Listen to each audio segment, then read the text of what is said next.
Bike আমার একদম ফুল স্পিডে চলছে। শহরের বড় রাস্তা, মানে বিশ্ব রোড, চলার মতো জায়গা।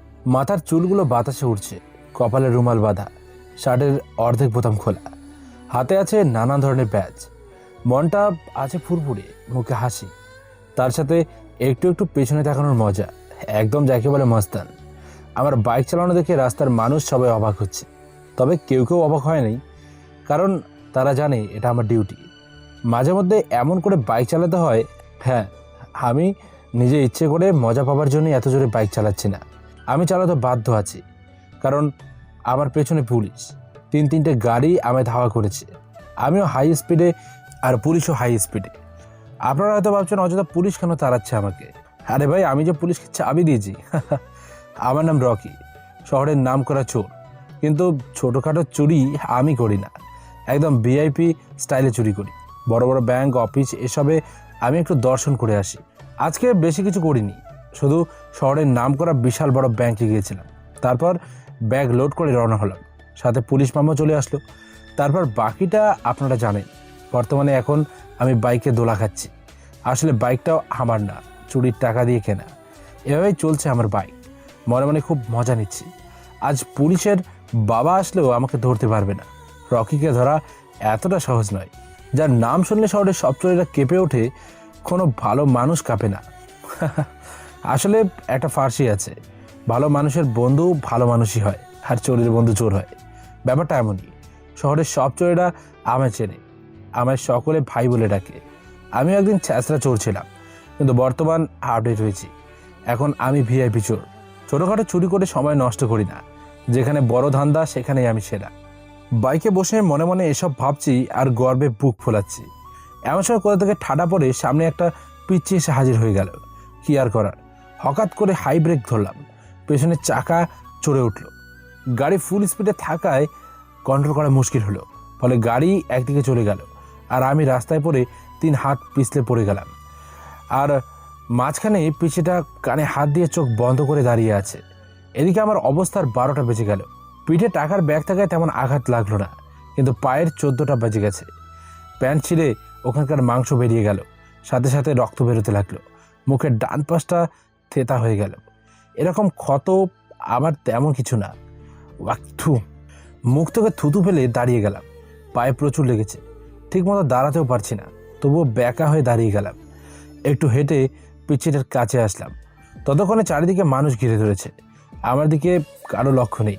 সবাই জানে আমার কিচ্ছু হবে না। 1000বার অ্যাক্সিডেন্ট করি আর 1000বার ভালো হই, তবুও এই কাজ ছাড়ি না। তাই আমার প্রতি সবার ঘৃণা জন্মে গেছে। সবাই পিচ্ছিটাকে নিয়ে টানাটানি।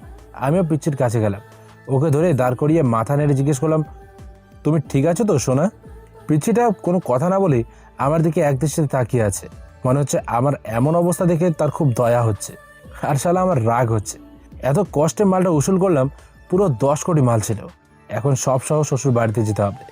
শালা এখানে যদি পিচ্ছিটা না হয়ে বড় কোনো মানুষ হতো, তাহলে তাকে উড়িয়ে দিয়ে চলে যেতাম, কিন্তু পিচ্ছিটা এসে আমার সর্বনাশ করে দিল। কি আর করার, ওর মাথায় হাত বুলিয়ে বাইকের দিকে তাকালাম। শালা বাইকটা পুরো ঘুমোচ্ছে, সামনের মাথা মুন্ডু কিচ্ছু নেই। বিপদ এলে বলে সব দিক দিয়ে আসে, এখন এদিক দিয়ে চলে আসলো। পুলিশের গাড়ি এসে থেমে গেল। বুঝলাম আজ একটু থানাবিনা করতে হবে। দাঁড়িয়ে বললাম। পুলিশ এসে ধরে নিয়ে গেল, হাতে হাত করা পড়ালো, ব্যাগটা কেড়ে নিল, তারপর শ্বশুর বাড়ির দিকে রওনা হলো। এই পিচ্ছি, আমার জন্য দোয়া করিস, যাতে তাড়াতাড়ি আর একটা মাল পেয়ে যাই। চুপ, তোর মাল বের করছি, আজ চল। এই নিয়ে 10 বারের বেশি থানায় গেছি রে। কি করছিস?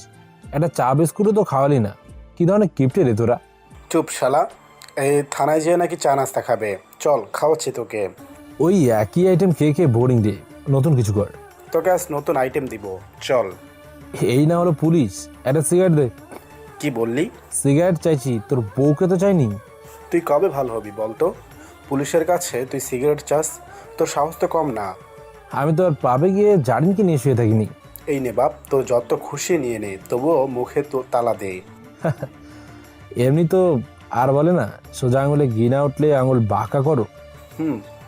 পায়ের উপর পা দিয়ে মুখে সিগারেট টেনে টানতে লাগলাম। কাউকে দেখার টাইম আমার নেই। পুলিশের কাজ পুলিশ করবে, আমার কাজ আমি করব।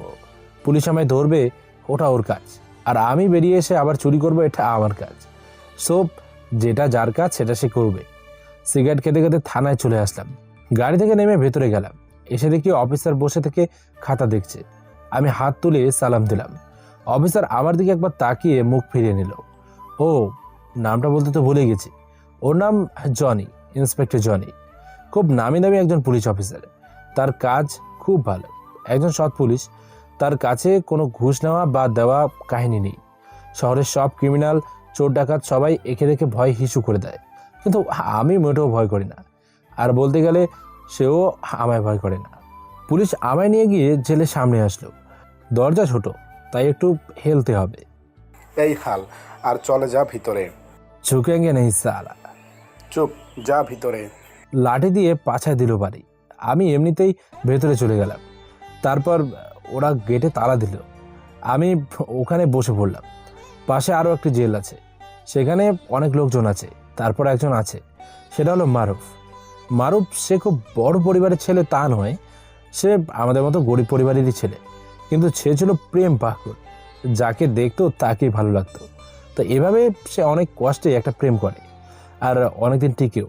কিন্তু হঠাৎ সে জানতে পারে যে তার জিএফ একই সঙ্গে আরও 3টে প্রেম করে। সে খুব রেগে যায়, আর এমন পরিস্থিতিতে সবারই মাথা গরম হয়, কষ্টে বুকটা ফেটে যায়। তারও একই অবস্থা হয়েছিল, মাথা পুরো গরম। 4জনকে একসঙ্গে ডেকে হাতে নাতে প্রমাণ করে। কিন্তু মেয়েটা খুব খারাপ ছিল, না জানি আরও কত ছেলের জীবন এভাবে নষ্ট করেছে। তো মেয়েটা সোজা অস্বীকার করে। এটা শুনে মারুফ রাগকে কন্ট্রোল করতে না পেরে মেয়েটাকে মেরে ফেলে। তার পুরস্কার হিসেবে সারা জীবন জেলের ঘর উপহার পায়। কি রে ভাই রকি, এই তো ভাই, দেখা করতে চলে এসেছি। এবার কি অপরাধ? সেম, আমার অপরাধ সবসময় এক। এবার কবে যেতে চাচ্ছ? ঠিক নেই। তা তোমার কি অবস্থা? চলছে একরকম। ভালো তো? মারুফ ছেলেটা খুবই ভালো, চরিত্র খুবই সুন্দর। এর শাস্তির মাত্র কয়েক মাস হয়েছে, তাতেই সবাইকে আপন করে নিয়েছে। ওর মনটা খুব ভালো। আমি যতবারই জেলে আসি ততবারই তার সাথে কথা হয়। আর একটা কথা বলতে ভুলে গেছি, এটাই হলো জেলা কারাগার। শাস্তিপ্রাপ্ত সবাই এখানে আসে। আমার কেস চালান করার আগেই আমি নিজেই চালান হয়ে যাই। আজ পর্যন্ত আমায় কোর্টে নিতে পারেনি। সবার সাথে কথাবার্তা বললাম, সবাই আমায় চেনে। আমি জেল থেকে পালিয়ে যাই বলে আমায় জেলা কারখানায় রাখে, কিন্তু এখানেও আমায় আটকাতে পারে না। কারণ ঘরে চোর থাকলে বাইরে চোর মেরে কি লাভ। এখানকার একজন দারোয়ান আমার হয়ে কাজ করে, তাকে টাকা দিয়ে কেনা আছে। রাতের গোপনে সে আমায় বের করে দেয়, আর আমি প্ল্যান করে নিজের দোষ নিজের নামে নিই, যাতে কেউ বুঝতে না পারে যে দারোয়ান আমার সাথে আছে। তো আমি জেলে বসে আছি। দুপুর হয়ে গেল, দারোয়ান দাঁড়িয়ে আছে। তখন পুলিশ এসে সবাইকে খাবার দিয়ে গেল। সবাই খাবার খাওয়া শুরু করলো, আর আমি খাবার সামনে নিয়ে বসে আছি। খেতে মন চাচ্ছে না। কি রে ভাই, খাচ্ছ না কেন? কই, এমনিতেই। খাও তোমরা। হুম তারপর মারুফও খেতে লাগলো, আর আমি বসে রইলাম। পেটে একটু খিদে লাগছে, তাই কিছুটা খাবার তুলে মুখে নিলাম। তারপর শুয়ে পড়লাম। মাথার নিচে হাত দিয়ে ওপরের দিকে তাকিয়ে শুয়ে পড়লাম। পুলিশ এসে সবার প্লেট নিয়ে গেল। রকি ভাই, বল। বাইরে যাওয়ার প্ল্যান করছো নাকি? হ্যাঁ, রকির কোনো প্ল্যান করতে হয় না, সব করাই থাকে। তাহলে সাথে আমাকেও নিও। তুই বাইরে গিয়ে কি করবি? অনেকদিন থেকে মাকে দেখি নেই, এই বন্দি জীবন আর ভালো লাগে না। বাইরে গিয়ে আবার প্রেম করবি নাকি? ভাই, ভুল করেও এসব মুখে নিব না। কেন রে? ভাই, সব মেয়েরাই বেইমান হয়, কারোর একটাতে হয় না। পৃথিবীতে কোনো ফালতু জিনিস থাকলে সেটা হলো এই প্রেম ভালোবাসা। ভাই, তোর হয় নাই তাই ফালতু বলিস। যখন তোর মাঝে জাগবে তখন তোর মনে হবে এতদিন কেন প্রেম করি নাই। এসব ফাউল জিনিস আমার জীবনে আসবে না।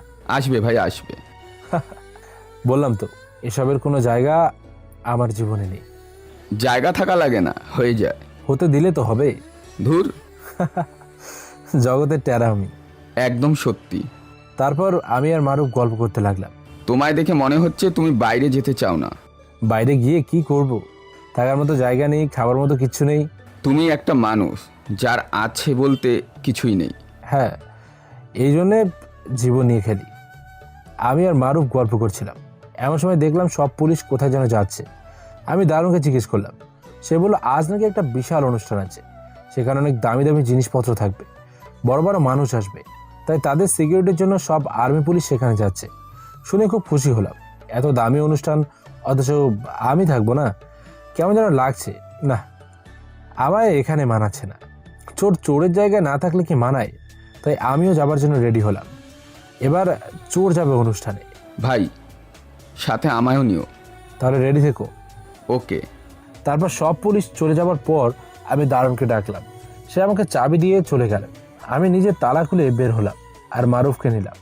চাবিটা দারোয়ানকে দিতে এসে ঘুষি মেরে তার নাক ফাটিয়ে দিলাম। সে মাটিতে পড়ে গেল। চাবিটা রেখে চলে আসলাম বাইরে। বাইরে এসে চললাম সেই পার্টির দিকে। রাস্তায় তেমন গাড়িও নেই, সেজন্য হেঁটেই যেতে হলো।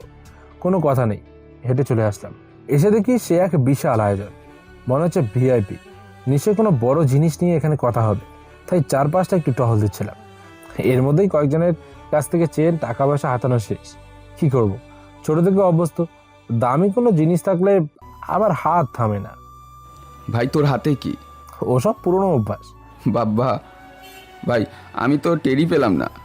যার কাছ থেকে নিয়েছি সেই তো টের পায় না, তাহলে তুই পাবি কেমনে?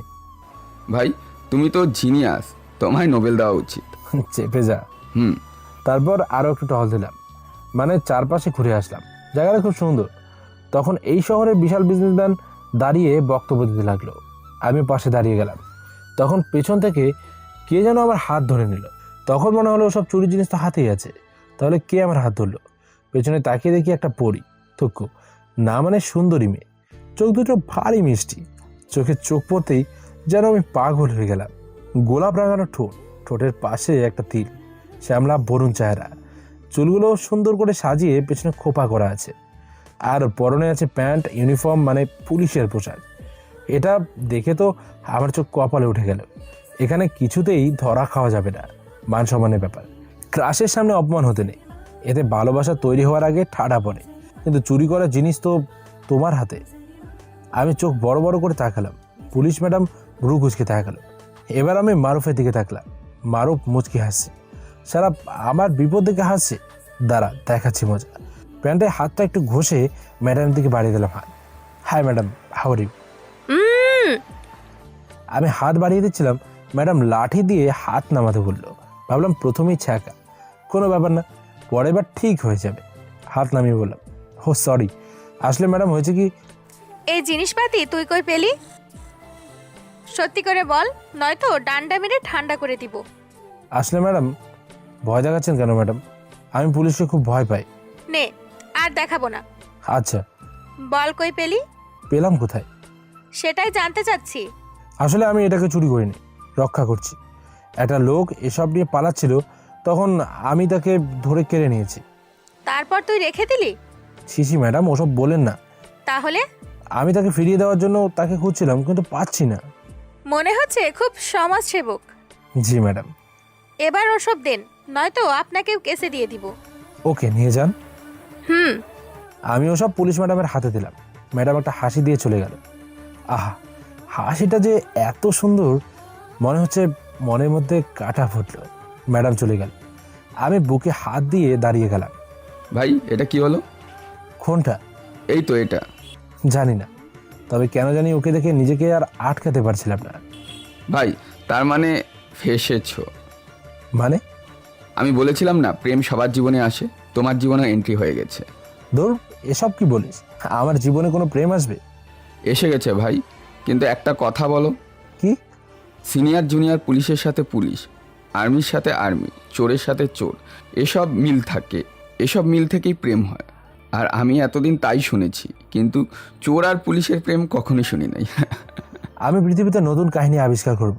আবিষ্কার নয় ভাই, রচনা করব বলেন। ওই হলোই হলো, একই কথা। হুম। চল আর একটা ধান্দা খুঁজি। ভাই এ কেমন তোর ধান্দা? ধান্দা করিস আবার পুলিশকে দিয়ে দিস? ওর জন্য আমি সব ধান্দা দিয়ে দিতে রাজি। এবার কাজ হয়ে গেছে। মানে?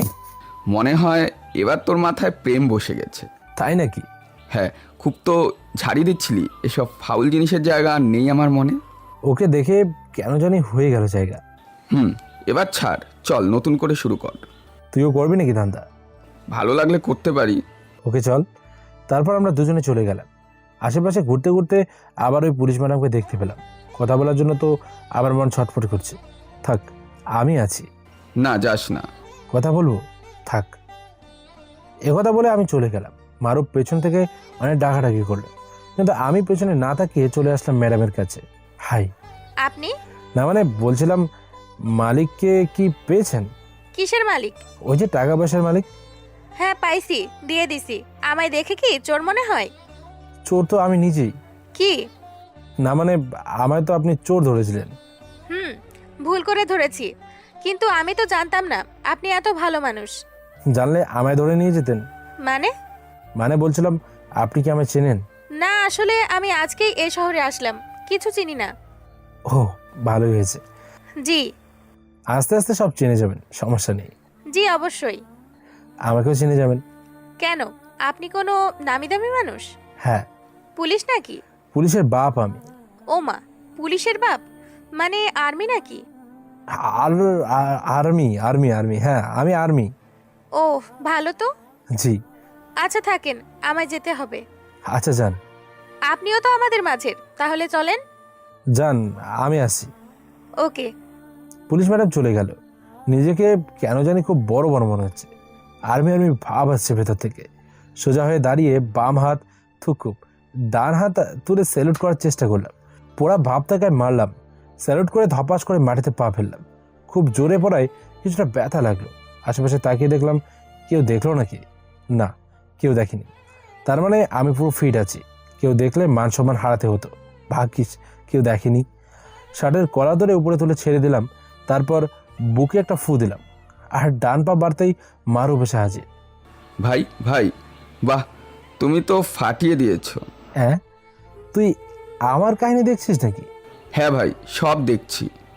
মেরেছে। কি কি কি কি দেখলি? ভাই, তুমি যখন ওই পুলিশ ম্যাডামের সাথে কথা বলেছিলে তখন তোমার যা লাগছিল না, কি বলবো। তাই নাকি? হ্যাঁ ভাই, একদম হিরো। সবাই তো তোমাদের দিকে তাকিয়েই ছিল। বলিস কি? হ্যাঁ ভাই, সবার চোখ কপালে উঠে গিয়েছিল। মান সম্মান আর থাকলো না। কি বলছো ভাই? আর কি কি দেখেছিস? দেখলাম তোমার পাশাপাশি দাঁড়িয়ে চোখে চোখ রেখে কথা বললে। তারপর? তারপর আমার পেছন থেকে কে যেন ধাক্কা দিল। আমি পেছনে তাকিয়ে দেখি কেউ নাই, তো সামনে তাকিয়ে দেখি পুলিশ ম্যাডাম চলে এসেছে। যাক, অন্তত তুই তো দেখিসনি। কি ভাই? না কিছু না। তা ভাই, ভাবি কি কি কথা বললো? আর্মি। কি আর্মির কাছে ধরা খাইছো? আরে দূর, তাহলে কি হলো? আমি আর্মি। বাহ, আর কত রূপ আছে তোমার। ধুর, আর্মির জানি না আর আইছে। তাহলে? আরে গাদা, ও বলছে আমি নাকি আর্মি। আর তুমি কি বললা? আমি তালে তাল দিয়ে হ্যাঁ বলেছি। বাহ, খুব ভালো কাজ করেছেন ভাই। চুপ কর আর ভাব কি করা যায়। হয়েছে, যাও, তুমি আর্মি। এটা কি বাবার বাড়ির সম্পদ যে বললেই হয়ে গেলাম? 10-এরও বেশি চুরির কেস আছে। এখন উপায়? সেটাও ভাবতে হবে। ভাবাভাবি পরে হবে, এখন চলো খেতে বসি, খুব ক্ষুধা লাগছে। আবার খাবার নামবে না। তোমায় না নামালে আমি লাঠি দিয়ে নামিয়ে দেব। কি বললি? না মানে তোমায় না নামালে কি হবে, আমি তো আছি। গিয়ে বসে যা, মানা করছে কেটা? তোমার ছাড়া কেমনি বসি বলো? বলছি তো আমার খিদে নেই। চলো না ভাই। তার আগে এই ভাই ভাই করা বন্ধ কর। ভাই বললে নিজেকে বড় বড় মনে হয়। তো কি বলবো? আমি তোকে তুই বলছি, তার মানে তুইও আমাকে তুই করে বলবি। কিন্তু ভাই। কোনো কিন্তু না, যা বলছি তাই। আচ্ছা ঠিক আছে। এবার চল, তুই নাকি খাবি। খাবো তো ভাই, কিন্তু একলা কি করে? ওখানে গিয়ে বসে পড়বি। হয়ে গেল। তুমিও? থুক্কু, তুই চল। আমি গিয়ে কি তোকে পাহারা দেব? চল না। কি আর করা, ইচ্ছে না থাকা সত্ত্বেও মারুফের সাথে চলে আসলাম। মারুফ দেখে বসলো, আমিও মারুফের পাশে বসলাম। তখন দেখলাম একটা লোক টাকা গুনে গুনে মানি ব্যাগে রেখে দিল। বুঝে নিত চোরে নজর কোথায় থাকে। ব্যাস, নজর পড়ে গেল। হাত এমনিতেই দৌড়তে লাগলো। হঠাৎ বসা থেকে উঠে লোকটার পাশ দিয়ে হাঁটার সময় ঠস করে ব্যাগটা তুলে নিলাম। তারপর সাথে সাথে পকেটে নিয়ে নিলাম। পকেট হাত আছেই। এমন সময় কোথা থেকে সামনে পুলিশ ম্যাডাম এসে পড়লো। আরে আপনি কই যাচ্ছেন? এই তো এখানেই। আপনি ওদিকে না গিয়ে এখানে কি করছেন? দেখছিলাম। কি? ওই তো শরীফুল ইসলামকে, মানে ওদের পাহারা দিচ্ছিলাম। তো এদিকে কোথায় যাচ্ছেন? না মানে আসলে কি? ফোন, হ্যাঁ ফোন করেছে। কে যেন ফোন করেছে, তাই একটু ফাঁকা জায়গায় যাচ্ছি। ওহ, যান। জি ম্যাডাম। কোনো মতে পুলিশ ম্যাডামকে পেরিয়ে চলে আসলাম। অনেক বড় বাঁচা বেঁচে গেছি। কি পুলিশ রে বাবা, যখনই আমি চুরি করি তখনই সামনে চলে আসে। কিন্তু আমিও কম চোরটা, অত সহজে আমায় ধরা সম্ভব না। কিন্তু সামনে এসে ভালোই হয়েছে, এক নজর তো দেখতে পেয়েছি। দাঁড়িয়ে থেকে এসব ভাবছিলাম, তখন মারুফ দৌড়ে সামনে চলে আসলো। হাসিস কেন? চোর হয়ে পুলিশের সঙ্গে প্রেম করার স্বপ্ন দেখছিস? স্বপ্ন যার তার সাথে দেখা যায়। আচ্ছা, এখন কি হলো? আমি একটা জিনিস বুঝতে পারছি না, যখনই আমি কোনো ধান্দা করি তখনই ম্যাডাম সামনে চলে আসে। তোর কপালে জেল আছে, আমি পরিষ্কার দেখতে পাচ্ছি।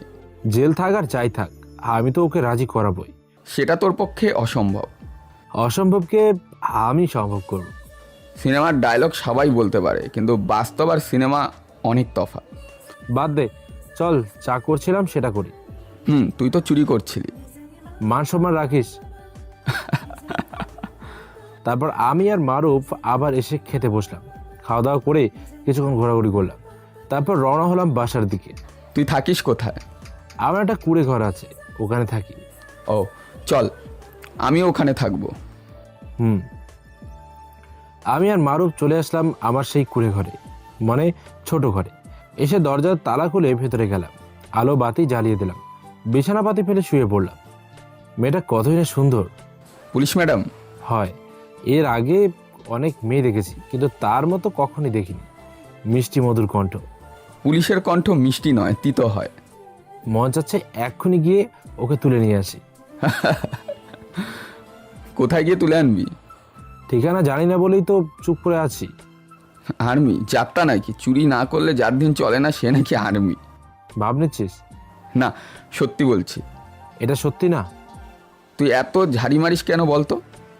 প্রথমে এমন ভাব নিলি আমি ছোট্টখাট্ট চুরি করিনি। কি আজকে এসব করার কারণ ছিল। কারণ? পরে শুনিস। পুলিশ ম্যাডামের সাথে দেখা করারও কি কোনো কারণ আছে তোর জন্য? তুই কি ভেবেছিস আমি পার্টিতে আসার জন্য জেল থেকে বেরিয়েছি? তাই তো। না, আমার আসল কারণ সেটা ছিল না। তাহলে কি? কাল সকালে বাংলাদেশে 100 ডায়মন্ড পাচার হবে, আর সেগুলো কোনো টাকা দিয়ে কেনা নয়। তাহলে কি দিয়ে কেনা? নকল ওষুধ সাপ্লাই, অস্ত্রপাতি চালান, ড্রাগসের 2 নম্বর ব্যবসা, এসব করার ফলোটা। এত সব কিছু তুই কি করে জানলি? খবর আছে আমার কাছে। তাহলে জেলে যাওয়ার কি কারণ ছিল? ওটা একটা দুর্ঘটনা। একটা বাচ্চাকে বাঁচাতে আমি ধরা পড়ি, আর সময় না থাকায় জেল থেকে বেরিয়ে আসছি। আমি কি করব? আমার সঙ্গে যাবি, এই জন্য তোকে আমি জেল থেকে বের করেছি। কিন্তু এতক্ষণ হয়তো পুলিশ স্টেশনের হরতাল উঠে গেছে। পুলিশ অফিসার আজকে আর অফিসে যাবে না, সবাই লোড হয়ে যে যার বাসায় চলে যাবে। ও, আর কাল সকালে অফিসে এসে সব জানতে পারবি। ততক্ষণে আমাদের কাজ শেষ করে ফেলতে হবে। প্ল্যান কি? তুই আর আমি এখান থেকে বের হব, সাথে নকল ডায়মন্ড নিয়ে। তারপর সেখানে গিয়ে নকলটা রেখে আসলটা নিয়ে চলে আসবো। না, অত সোজা না, কারণ তাদের দেখা সেই নামকরা হোটেলে হবে, যেখানে সিসিটিভি থাকবে, কড়া পাহারাদার থাকবে, আর আবার ওদের লোকও থাকবে। কিন্তু কে করেছে এগুলো? শফিকুল ইসলাম। কি বলছিস, মাথা ঠিক আছে? কেন? শফিকুল ইসলাম একজন নামি দামি মানুষ, বলতে গেলে অনেক ভালো মানুষ, জনপ্রিয় নেতা। ঠিক, কিন্তু ভালো মানুষের আড়ালে যে 2 নম্বর ব্যবসা করে, সে জনগণ আর টাকা দুটোই চায়। কিন্তু আমার বিশ্বাস হয় না। আমি ওকে খুব সম্মান করি। এভাবে সে সবার সম্মান বিশ্বাসকে নিয়ে দিন এগিয়ে যাচ্ছে। তোর কোথাও ভুল হচ্ছে। এত ভালো মানুষ কি না? জানি তোর বিশ্বাস হবে না, কিন্তু এটাই সত্যি। মানলাম সে এসব করে, কিন্তু কেন করে? সব টাকার খেলা। আচ্ছা, তারপর প্ল্যান বল। প্রথমে ওখানে গিয়ে কোনো মতে সিসিটিভিকে ফাঁকি দিতে হবে, তারপর গার্ডদের। কিন্তু এত গার্ডের মধ্যে কেমনে করবি এসব? সব প্ল্যান আছে, আমায় একটু যেতে হবে। এত রাতে কোথায় যাবি? আবার কিছু কিনতে হবে। এত রাতে কোথায় দোকান পাবি? আছে, চোরাচালানি অস্ত্রের দোকান এখন খুলে। আমি যাব না, তুই এখানে থাক। আচ্ছা। মারুফকে রেখে আমি বেরিয়ে এলাম, আর সোজা সেই দোকানে চলে গেলাম। ওখানে গিয়ে দরজায় ঠকঠক করতেই আওয়াজ আসলো। আমি আমার নাম বললাম, তখন সে দরজা খুলে দিল। ভেতরে গিয়ে আমার প্রয়োজনীয় কিছু জিনিসপাতি কিনে নিলাম, তারপর সব হিসেব করে টাকা দিলাম। এটা আমার টাকা নয়, তখন যার মানিব্যাগ নিয়েছিলাম তার টাকা চুরি করার এই একটাই কারণ ছিল। তো ওসব নিয়ে আবার আমার সেই কুঁড়ে ঘরে চলে আসলাম। এসে দেখি মারুফ শুয়ে আছে। কি রে, এতগুলো অস্ত্রপাতি কি করবি? সব দরকার আছে। কিন্তু এসবের মধ্যে একটাও গুলি নিস নাই কেন? গুলি দিয়ে সব জায়গায় কাজ হয় না। তার মানে? গুলি ওরাই দেবে। ও, কিন্তু এতগুলো বোম কি করবি? বললাম তো, সবার কাজ আছে। তারপর আমি সব জিনিসপাতি লুকিয়ে ফেললাম, যাতে কেউ সন্দেহ না করতে পারে। সব জায়গা মতো রেখে শুয়ে পড়লাম। সকালে তাড়াতাড়ি উঠে রেডি হলাম। গায়ে বুলেট প্রুফ জ্যাকেট, চারিদিকে পকেটে সমস্ত বোমা ভরে নিলাম। ভাই, পুলিশ ম্যাডাম ঠিক বলেছিল, তুই আর্মির চেয়ে কম না তো। হুম, আমার কাজ কি বন্ধু? আমার পিছন থাকবি আর নকল ডায়মন্ডের ঝুলি তোর কাছে রাখবি, হুম কিন্তু খুব সাবধান। হুম তারপর আমি ওপরে আর একটা শার্ট পরে নিলাম। মারুফকে ডায়মন্ডে ঝোলা দিলাম। দরজা লাগিয়ে বাইরে চলে আসলাম। একটা গাড়ি ধরে দুজনে উঠে দাঁড়ালাম। সোজা সেই হোটেলের সামনে নামলাম। বাহ, এটা তো সেই বড় হোটেল। হুম, সাবধান, খুব কড়া সিকিউরিটি। ভয় দেখাস না তো, চল। হুম, তারপর দুজন ভেতরে গেলাম। দুজন লোক এসে আমাদের সামনে দাঁড়ালো। আমি পকেট থেকে একটা কার্ড বের করে দেখালাম। তখন তারা আমাদের ছেড়ে দিল। ওদের তুই এমন কি দেখলি? ওটা সবিকুলের কার্ড। তুই পেলি কোথায়? কালকে পার্টিতে কেন গিয়েছিলাম? চুরি করতে? না, কালকে আমি সবিকের এই কার্ডটি নিতে পার্টিতে গিয়েছিলাম। কিন্তু আমি তো বুঝতেই পারিনি। এখনই দেখতে পাবি। কি? ওয়েট, আমরা দাঁড়িয়ে আছি, তখন ভেতর থেকে কয়েকজন লোক মিলে দুজন লোককে মারছে আর বের করে নিয়ে আসছে। ভাই, এদের এভাবে মারছেন কেন? এই লকেটটা এক্ষুনি পড়ে নেই, নয়তো তোরও এমন অবস্থা হবে। কেন? আমি তো কিছুই বুঝতে পারছি না। আমি যা বলছি তাই কর। দে। হুম, এবার বল, ওদের দুজনকে মারছে কেন? এই লকেট হলো সফিকুলের চিহ্ন। এটা ছাড়া যে ভেতরে যাবে তাদের এমন অবস্থা ঘটবে। এত সিকিউরিটি থাকা সত্ত্বেও চোর ঢুকে পড়েছে? না, তাহলে? কারণ ওরা সফিকুলের লোক। তাহলে ওদের লকেট কই? ওদের লকেট তোর গলায়। কি বলছিস? হ্যাঁ, কালকে এই লকেট নেওয়ার জন্য আমি পার্টিতে গিয়েছিলাম। মানে খুব সহজ। আমি জানতাম এমন কিছু হবে, তাই আগেই সতর্ক হয়েছি। কিন্তু তুই জানলি কেমনে? আমি শুধু জানতাম লকেটগুলো তারা সব সময় কাছে রাখে।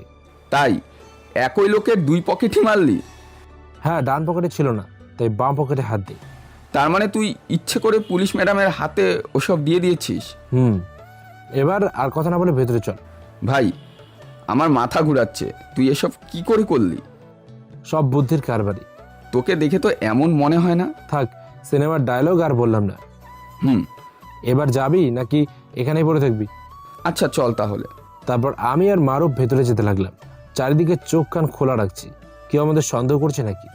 আস্তে আস্তে এগোতে লাগলাম। চারিদিকে পাহারাদার, আমরাও তাদের মধ্যে মিশে গেলাম। একটু পর পর সবার লকেট চেক করা হচ্ছে, তাতে আমাদের কোনো ক্ষতি হলো না। আমরা তো লকেট নিয়েই আসি, তাই আমাদের ধরতে পেল না। আমি আর মারুফ আস্তে আস্তে সামনের দিকে যাচ্ছি। তখন সামনে থেকে সফিকুল আসছিল। সাথে সাথে আমরা আবার সবার মাঝে ঢুকে পড়লাম। সফিকুল কথা বলতে বলতে চলে গেল। তার সাথে আরও একজন ছিল, দেখে মনে হচ্ছে অন্য দেশের। নিশ্চয় এদের সাথেই সফিকুল ডিল করে। ভাই, সফিকুল তো চলে যাচ্ছে। ওকে আমার দরকার নেই। ও না থাকলে ডায়মন্ড কেমনে নিমু?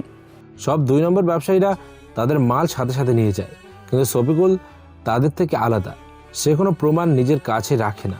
তুই বলতে চাচ্ছিস কি? আসল জিনিস এখানেই আছে, চল। আমরা ভিতরে গিয়ে যদি না পাই? পাবো। যদি শফিকুল ওটা নিয়ে চলে যায় তাহলে আমরা কিন্তু ধরা পড়ে যাব। আজ পর্যন্ত আমার সন্দেহ ভুল হয়নি, আর আজকেও হবে না। আমার কেমন যেন উল্টাপাল্টা লাগছে। কিচ্ছু হবে না, চল। হুম তারপর আমি আর মারুফ ভেতরে যেতে লাগলাম। রাস্তা মোটামুটি ক্লিয়ার ছিল, যে যার কাজে বিজি। আর আমাদের কাছে লকেট থাকায় কেউ আমাদের দিকে দেখছেও না। সব মিলিয়ে একটা ভালো সুযোগ পেয়ে গেলাম। সুযোগের সদ্ব্যবহার করা ছোট থেকে শিখে আসছি, তাই দেরি হলো না। এখানে তো অনেক রুম, কোনটায় যাবি? সেটাই তো ভাবছি। একটা একটা করে দেখলে অনেক সময় লাগবে, আর এত সময় হাতে নেই। শোন, ভালো করে দেখ কোন দরজা করা পাহারাদার। কেন? ওটাই হবে আমাদের সামনে এগিয়ে যাবার পথ। ঠিক বলছিস। তারপর আমি আর মারুফ দেখলাম মাঝখানে দরজাটাই পাহারাদার বেশি। বুঝতে আর বাকি রইল না যে এটাই ডায়মন্ড আছে। এই দাঁড়া, কি? ওখানে ঢুকতে দিবে না। দেখ, ওই রুমে কারো এন্ট্রি নিষেধ। তাই তো, আমি তো এটা নিয়ে ভাবিনি। এখন কি করবি? এক কাজ কর, তুই হোটেলের কন্ট্রোল রুমে যা, আর সেখানে গিয়ে এই লাইনের বিদ্যুৎ বন্ধ করে দে। আচ্ছা, যাচ্ছি। আর শোন, এই নে, এটা কানে দিয়ে থাকবি, সবসময় আমার সাথে কথা বলতে পারবি। হুম সব খবর দিবি। ওকে। মারুফ চলে গেল। আমি আবার পেছনে চলে আসলাম, আর এখন মারুফের কাজের জন্য অপেক্ষা করতে লাগলাম। মারুফ, শুনতে পাচ্ছিস? হ্যাঁ, পাচ্ছি। কাজ হলে আমায় বলিস। ওকে। মারুফ তার কাজ করতে লাগলো, আর আমি মেকানিকের পোশাক পরলাম, কারণ কিছুক্ষণের মধ্যে মেকানিক হয়ে যেতে হবে। একটু পর মারুফ বলল, ভাই, কাজ হয়ে গেছে। তুই ওখানেই থাক, আমি বললে আবার বিদ্যুৎ দিবি। হুম, এর আগে পর্যন্ত কিন্তু আটকাতে হবে। চিন্তা করিস না, আমি এদিকটা সামলে নেব। গুড। আমি এবার দাঁড়িয়ে সব ঠিকঠাক করে রওনা হলাম। মাথায় ক্যাপ পরে নিলাম। তারপর মাঝখানে রুমে আসলাম। পাহারাদার আমায় আটকালো। আমি বললাম রুমে কিছু সমস্যা হয়েছে। তখন তারা আমার কাছে লকেট ছিল। আমি দেখালাম। তারপর তারা আমায় ছেড়ে দিল। আমি হাসতে হাসতে ভেতরে চলে আসলাম। প্রথমে ক্যামেরা চেক করলাম। যেহেতু বিদ্যুৎ নেই তাই ক্যামেরা বন্ধ। তবুও নিজ দায়িত্বে একটু আদর করে দিলাম। ভাই, তোর বুদ্ধির তো জবাব নেই। চুপচাপ নিজের কাজ কর। আর যে করেই হোক নকল ডায়মন্ডগুলো আমার কাছে পাঠা। 1 মিনিট, কি করবি? তুই শুধু উপরের এসির মুখটা খুলে রাখ, তাতে লাভ কি? পরে বুঝবি। আচ্ছা, আমি কোনো মতে এসির মুখের গ্রিলটা সরালাম। তারপর আমার কাছে মন দিলাম। অনেকগুলো ডয়ার খুঁজলাম, কিন্তু পেলাম না। আবারও ভালো করে খুঁজতে লাগলাম। কোথাও না কোথাও তো নিশ্চয়ই আছে, কিন্তু খুঁজে বের করতে হবে। ভাই, কি হলো? আরে এখানে তো ডায়মন্ড নেই। মানে কি বলছিস? হুম, ভালো করে চেক করে দেখ। দেখলাম রে ভাই। কাগজপাতি সব উল্টিয়ে দেখ, কোথাও লুকিয়ে রাখতে পারে। 1 মিনিট। আমি কথা বলছিলাম তখন দেখলাম একটা পুতুল, কিন্তু সেটা মোটা সোটা, দেখতেও তেমন ভালো না। এরকম পুতুল এত দামি হোটেলে কেন রাখবে? আমি দাঁড়িয়ে না থেকে সেদিকে চলে আসলাম। পুতুলটা নেড়ে চেড়ে ভালো করে এদিক ওদিক দেখলাম। আর দেখতে পেলাম এটা খোলার একটা জায়গা আছে। যেই ভাবা সেই কাজ। পুতুলটা ধরে ঘোরাতেই খুলে গেল, আর ভেতরে ডায়মন্ডের ঝোলা। দেখে খুব খুশি হলাম। কি হলো রে? মিলে গেছে। আমি পৌঁছে গেছি। মানে? উপরে দেখ। আমি উপরে তাকিয়ে দেখি একটা ছোট্ট খেলনা গাড়ি এসির ফাঁক দিয়ে এসে পড়লো। দেখলাম গাড়ির সাথে নকল ডায়মন্ডের ঝোলা বাঁধা আছে। গাড়িটা কেমন লাগছে? তোর বুদ্ধির জবাব নেই। শুক্রিয়া। আমি নকল ডায়মন্ড খুলে নিয়ে আসলটা গাড়িতে বেঁধে দিলাম। আর গাড়িটা উপরে এসির দরজার ফুঁকে মেরে দরজা লাগিয়ে দিলাম। আমার কাজ শেষ। আমার কাজ শুরু। মারুফ গাড়ির দরজাটা টান দিল। আর আমি নকল ডায়মন্ড আসলটা জায়গায় রাখতে যাব, এমন সময় দরজা খুলে গেল। আমি চমকে গেছি। তাকিয়ে দেখি দরজায় সব পাহারাদাররা দাঁড়িয়ে আছে। কয়েকজন ভেতরেও চলে গেল। আমি সোজা হয়ে দাঁড়িয়ে গেলাম। বুঝে গেলাম কিছু একটা হবে। ডায়মন্ডটা হাতেই আছে। তখন আমি কিছু না বলে দাঁড়িয়েই থাকলাম। বাইরে থেকে শফিকুল ইসলাম হাতের তালি দিতে দিতে ভেতরে চলে আসলো। বাহ বাহ, কামাল কে হো, তো তো জবাব নেই। এত কড়া সিকিউরিটির মধ্যেও তুই চলে এসেছিস। রকি যখন আসে তখন কোনো সিকিউরিটি আটকাতে পারে না। কিন্তু আফসোস, এখন তোর সব খেলা শেষ। খেলা আমার এত তাড়াতাড়ি কি করে শেষ হয় বলেন তো স্যার? কারণ তুই আমার জালে বন্দি। জাল? কি ভেবেছিস দুনিয়ার শুধু একাই তুই বুদ্ধিমান আর আমরা সব পাগল? ভাবতাম না, কিন্তু এখন থেকে শুরু করব। তোর মতো চাল আমরাও চালাতে পারি, আমরাও শিকারী আটকাতে পারি। বনের রাজাকে এত সহজে শিকার করা যায় না। কিন্তু যাই তো, অসম্ভব তো নয়। তবে কুকুর কখনো রাজাকে শিকার করতে পারে না। সময়ের কারনায় কুকুরও হিংসা হয়। এই তোরা দেখছিস কি? ওকে ধর। সবাই এসে আমায় ধরে নিল। এতজনের সাথে আমি একা পারা সম্ভব হবে না, তাই আর হাত নষ্ট করলাম না। ইচ্ছে করেই নত হলাম। ছবিগুলোর লোকেরা এসে আমার হাত ধরে নিল। হাত থেকে ডায়মন্ডটা কেড়ে নিল। আস্তে করে মারুফকে বললাম, তুই চলে যা, আর সাবধানে। আর তোর? পরে দেখা যাবে। হুম। আমি আর কথাবার্তা বললাম না, ওদের মতো করে চললাম। তারপর ওরা আমায় নিয়ে গাড়িতে উঠলো আর রওনা হলো। আমি আর কথাবার্তা বললাম না, ওদের মতো করেই চললাম। তারপর ওরা আমায় নিয়ে গাড়িতে উঠলো আর রওনা হলো। আমি চুপি চুপি বসে আছি, কিছু বলছি না। কান থেকে ওটা খুলে লুকিয়ে নিলাম। কিছুক্ষণ পর এক জায়গায় এসে গাড়ি থেমে গেল। জায়গাটা দেখে চেনা চেনা মনে হলো। তখনও কিছু বললাম না। ওরা আমায় ধরে ভেতরে নিয়ে গেল। একটা পুরনো ফ্যাক্টরি। আমায় নিয়ে গিয়ে একটা চেয়ারে বসিয়ে হাত পা বেঁধে ফেললো। কোনো উপায় নেই, তাই ওদের কথা মতোই চলতে হলো। একটু পর শফিকুল আসলো আর আমার সামনে একটা ব্রেঞ্চে বসে পড়লো। তার চোর মশাই, কি খবর? হ্যাঁ, ভালোই। এত চালাকি, এত বুদ্ধিমান খাটিয়ে ডায়মন্ড নিতে পারলা না? রকির চেষ্টা কখনো বিফলে যায় না। তার মানে তুই নিয়েছিস? হ্যাঁ, এটা আগে বোঝা উচিত ছিল। কি করব বল, 2 প্যাকেটে টাই নকল ছিল। তাহলে কেমনে বুঝবো কোনটা তোর হাতে কোনটা আমার? নকল মানে? মাথা ঘুরছে তাই না? না। হ্যাঁ গেছি, কারণ তোর এতক্ষণে মস্ত প্ল্যান, সমস্ত প্ল্যান মাটিতে মিশে গেছে। মানে কি বলতে যাচ্ছিস? শেষ পর্যন্ত তুইও ধোকা খেয়ে গেলি। আমি জানতাম তুই খুব বুদ্ধিমান ছেলে, কিন্তু আমার কাছে বোকা হয়ে গেলি। কি বলতে চাস তুই? আমি বলতে চাই, তুই যে ডায়মন্ড নিয়ে গেছিস না, ওটা নকল। মানে? আমি নকল ডায়মন্ড দিয়েছি, বোকা বানাতে চেয়েছিলি, এখন নিজেই বোকা হয়ে গেলি। মিথ্যা। এই কে আসিস, ডায়মন্ড গুলো নিয়ে আয়। শফিকুল একথা বলতে একটা লোক এসে শফিকুলের হাতে কি যেন দিয়ে গেল। এটা হলো আসল ডায়মন্ড। তার মানে তুই? হ্যাঁ, আমি জানতাম তুই আসবি, কিন্তু কখন আসবি তার অপেক্ষায় ছিলাম। যাক, তোর একটা আশা তো পূর্ণ হয়েছে। একটা নয়, কয়েকটা আশা পূরণ হয়েছে। একটা হলো তোকে বোকা বানানো, যেটা এখনো বানালাম। ও, হ্যাঁ, আজ আমার খুব খুশি হচ্ছে।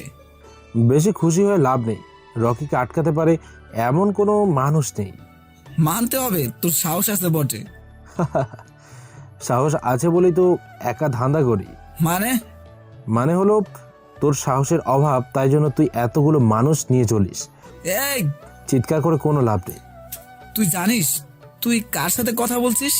নাম শফিকুল ইসলাম, জনগণের জনপ্রিয় নেতা, কিন্তু তাদের বিশ্বাস নিয়ে খেলা করা তোর কাজ। 5টা মদের দোকান আছে তোর, মেয়ে পাচার, ড্রাগস পাচার, ভেজাল ওষুধ, এসবেও তোর কমতি নেই। বাহ, তুই তো আমার সব বায়োডাটা জানিস। রকি যখন মাঠে নামে সব রেডি করে নিয়েই নামে। এত কিছু যখন জেনেই গেছিস, তাহলে তোকে মরতেই হবে। আমায় মারার আগে নিজে চিন্তা কর। মানে? এখানে যদি পুলিশ আসে তাহলে কি হবে? আমার 12টা বাঁচাবে? ইয়েস, একদম কারেক্ট। কিন্তু পুলিশ কেন আসবে? আরে না, এমনি বললাম। শেষ ইচ্ছে বলে দে।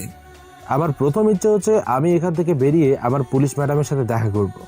তোর খুব বকবকানি শুনছি, আর নয়। এই তোরা ওকে একটু আদর যত্ন করে দে তো। একথা বলে শফিকুল ইসলাম চলে গেল। আমি কোনো মতে হাতটা আমার প্যান্টের পকেটে নিয়ে গেলাম। সেখান থেকে ফোনটা বের করে মারুফকে ফোন দিলাম। একটু পর মারুফের কণ্ঠ শুনতে পেলাম। তার মানে মারুফ ফোনটা ধরেছে। আমি জোর করে বললাম, আমি শফিকুল ইসলামের পুরনো ফ্যাক্টরিতে আছি, তুই তাড়াতাড়ি চলে আয়।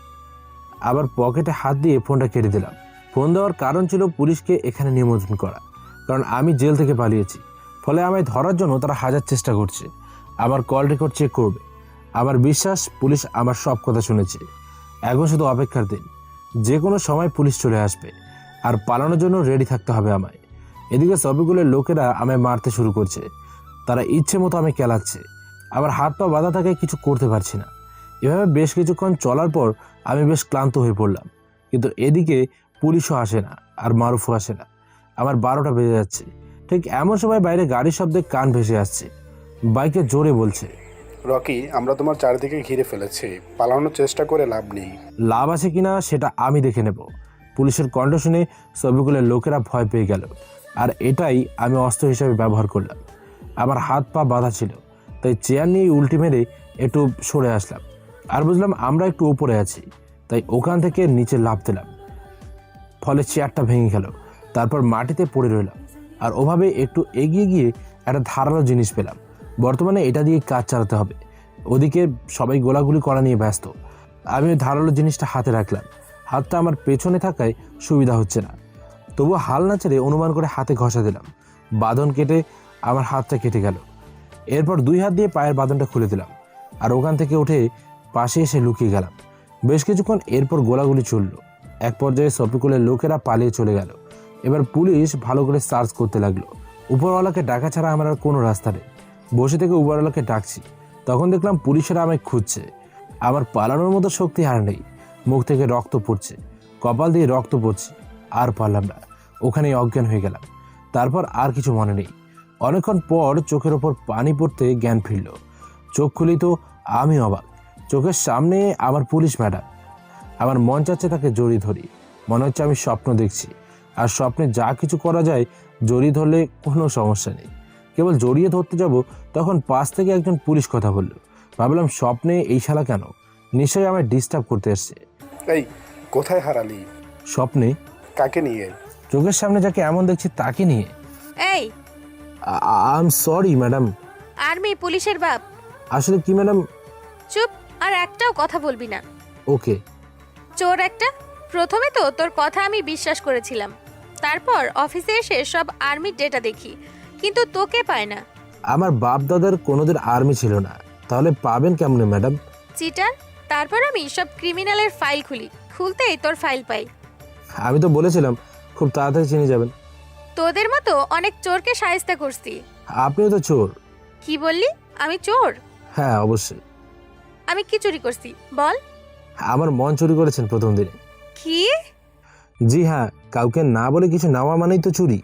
আল্লাহ গো, আমায় তুলে নাও। এই না, তুমি গেলে আমার কি হবে? ডান্ডার বাড়ি খেলে সব ঠিক হয়ে যাবে। কিছু হবে না ম্যাডাম, সব ট্রাই করা আছে। এই, একে লকআপে ঢোকাও। আরে ম্যাডাম, আমার পুরো কথাটা তো শুনে যান। কে শোনে কার কথা? ম্যাডাম আমার টং টং করে হাঁটতে লাগলো। ওর হাঁটার মতো একটা নেশা আছে, যেটা আমায় আক্রমণ করলো। পুলিশ এসে আমায় লকআপে ঢুকিয়ে দিল। আমি পাগলের মতো হেসেই যাচ্ছি, ম্যাডামকে নিয়ে স্বপ্নে হারিয়ে গেলাম। এদিকে পুলিশ আমার এমন হাসি দেখে ভাবলো হয়তো আমি পাগল হয়ে গেছি। তারাও হাসতে লাগলো। বাইরে থেকে পুলিশ ম্যাডামের আওয়াজ আসলো। সবাই চুপ হয়ে গেল। আমি সেই পাগলের মতো হেসেই যাচ্ছি। কে হাসছে রে? ম্যাডাম, আপনার আশিক। কি বললি? Sorry madam. গেট খোল। Okay madam. তারপর পুলিশ গেট খুলে দিল। ম্যাডাম আমার কাছে এসে বসলো। কি রে, মনে খুব রং নাকি? না ম্যাডাম, এটাকে বলে ভালোবাসা। কি? জি ম্যাডাম, ভালোবাসা। তা কে তোর সেই ভালোবাসা? আপনি। কি? হ্যাঁ আপনি। শুনেছি ভালোবাসার কথা বলতে নাকি কোনো ভয় নেই, তাই আমিও বলে দিলাম। মুখে লাগাম দে। মায়ের বলছি, যেদিন প্রথম আপনাকে দেখেছি সেদিনই আপনার ভালো লেগেছে। বাইরে বের হবার জন্য এসব নাটক হচ্ছে, তাই না? না ম্যাডাম, নাটক না, সত্যি। আমি যদি এখান থেকে বের হতে চাই তাহলে এক্ষুনি বের হতে পারবো। হইছে, চুপ কর। চুপ করতে মন চাচ্ছে না, অন্য কিছু করতে মন চাচ্ছে। এই, লিমিটের বাইরে যাস না। আরে ম্যাডাম, আপনার সাথে কথা বলতে মন চাচ্ছে। ভাই চালিয়ে যাও, বিনা টিকিটে মুভি দেখছি। Sorry madam. আমি আমার মনের কথা বলে দিচ্ছি, এবার আপনি বলেন। বাজে কথা বাদ দে। আমার মধ্যে কি নেই বলেন তো ম্যাডাম? মুখে তালা দে, নয়তো আমি তোর মুখ বন্ধ করে দিব। ওকে। আচ্ছা, একটা কথা আমি বুঝতে পারছি না। তোকে আমরা ধরে আনছি, অথচ তোর পরিবার থেকে কেউ আসে নাই।